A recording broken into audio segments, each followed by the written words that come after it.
As a lifelong Zelda fan, I'm always hesitant when other developers set out to make a game so clearly inspired by Nintendo's acclaimed action-adventure series. I find that the puzzle design never quite reaches Zelda's incredibly lofty bar, and I'm usually left wishing I was just playing Ocarina of Time or Link Between Worlds instead. But the Plucky Squire breaks that trend, with a combination of clever brain teasers, simple but effective swordplay, and a courageous silent protagonist that would feel right at home in Hyrule. The adventure is held back by an overly wordy script and some serious pacing issues in its final act, but this debut game from developer All Possible Futures is still a journey worth taking.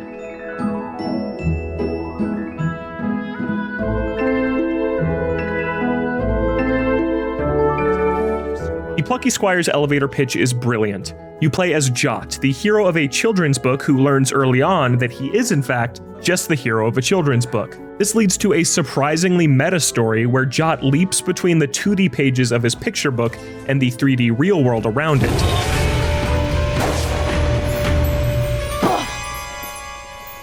Which is represented by the childhood bedroom of a Plucky Squire superfan named Sam, who collects all of Jot's stories and merchandise. That unique premise paves the way for some inspired puzzle design.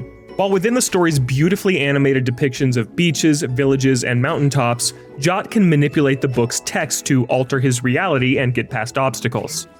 I needed to get past this closed gate, so I headed over here to pluck the word open from another sentence in the book. When I dropped it in the text in front of the gate, it swung open for me. It plays out like a substantially lighter version of Baba Is You, and it's a blast to experiment with different combinations of nouns and adjectives to see how the world reacts. Like doing this to a tiny frog just to see what would happen. It's not the most flexible system. Each scenario with this concept only includes a handful of eligible words Jot can interchange, but it's still a really impressive mechanic that is used in several smart ways throughout the adventure. Through the power of language, I turned this wooden block into a metal one so it could break through this wall, fill this drained moat with water, and a whole lot more. Wordplay is just one smart way the Plucky Squire takes advantage of its storybook setting. Jot can also pop out of the book and turn from an adorable hand-drawn 2D character into a fully 3D version of himself that's reminiscent of the toyetic look of the Link's Awakening remake and the upcoming Echoes of Wisdom. When outside of the book, Jot can play God and directly manipulate the world within, with powers like tilting the book on its side to slide blocks around, or even flipping back to an earlier page to grab a word or item that he needs on the current one. Backtracking through pages to find optional hidden collectibles also resulted in some cool aha moments, and I could see myself going back to snag the ones I missed. The book's myriad uses forced me to zoom out and think bigger about the tools at my disposal, and the Plucky Squire hits some awesome puzzle-solving highs within these segments. The only issue is how many hints are constantly thrown at you. Before I was set loose on most puzzles, Jot's endearing companions Violet, Thrash, and Moonbeard have a whole conversation about what you need to do. This inclusion is even more confusing when you take into account the well-implemented optional hint system, where you can chat with this little guy who will tell you exactly what you need to do next. It's frustrating that the developers lay out too much information through mandatory dialogue rather than leaving it to the hint system so experienced players can try to piece it all together without handholding. In fact, chattiness is a problem throughout the entirety of the Plucky Squire. Characters are always stopping to have lengthy conversations about what to do next, and while it's all well-written dialogue, I found myself wanting to mash through these extensive sequences to get back to the action.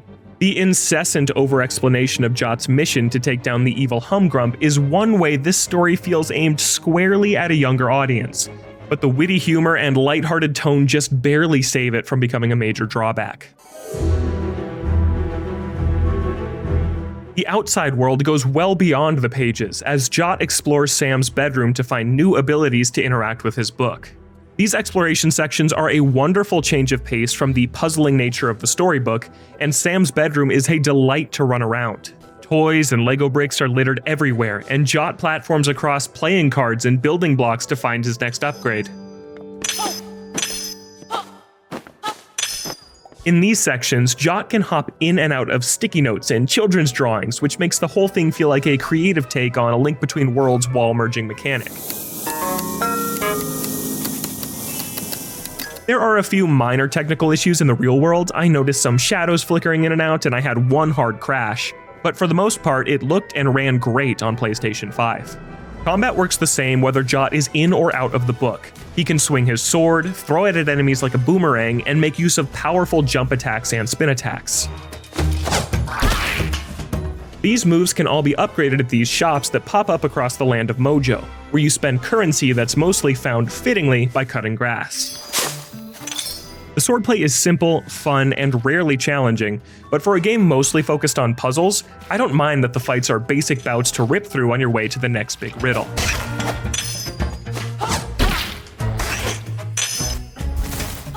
The Plucky Squire is also continuously working to shake things up. There are plenty of 2D platforming segments within the book's pages, and sometimes the book turns vertically to give things a fresh perspective.